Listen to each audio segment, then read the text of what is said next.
It started just a few weeks after my wife and I moved into what we thought would be our dream cabin.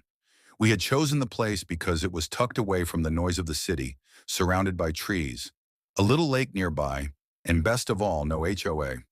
We had lived under one before, and trust me, it was a nightmare. So when we bought this cabin, we made absolutely sure that there was no homeowners association to deal with. At least that's what we thought. The very first time we met our neighbor, a woman people in the area already referred to as Karen, things seemed a little strange. She came strutting up to our property with a clipboard in hand, introducing herself as the HOA president. My wife and I exchanged a look because we knew for a fact there was no HOA here. She immediately started rattling off a list of rules, where we could park, what color we could paint our cabin, and even what kind of lawn furniture we were allowed. Finally, she got to the part she really cared about.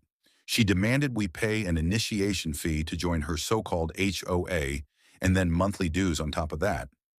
My wife stayed calm, politely telling her that our property deed was crystal clear.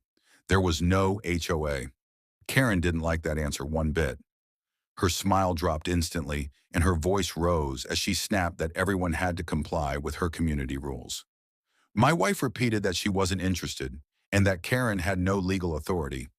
That's when Karen leaned in and hissed, "You'll regret this." At first, we thought she was just blowing off steam, but later that same week, she started harassing us constantly.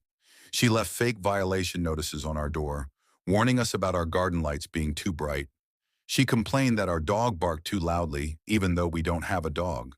She even tried blocking our driveway once, claiming it was part of the shared road.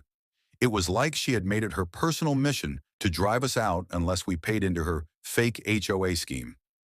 The final straw came one Saturday morning. My wife and I were unloading groceries when Karen stormed over again, screaming that my wife needed to sign HOA paperwork right there on the spot. My wife, cool as ever, told her no again. Karen's face turned red, her hands shook, and she shouted, "That's it! I'm calling the cops. Let's see how you like being thrown off this property when you don't follow the rules." We laughed at the absurdity, but 2 hours later, we weren't laughing anymore. Two squad cars pulled into our driveway with lights flashing. The officers got out, and Karen came running toward them, pointing at us and yelling, "That's them! They're trespassing. They refuse to pay HOA fees."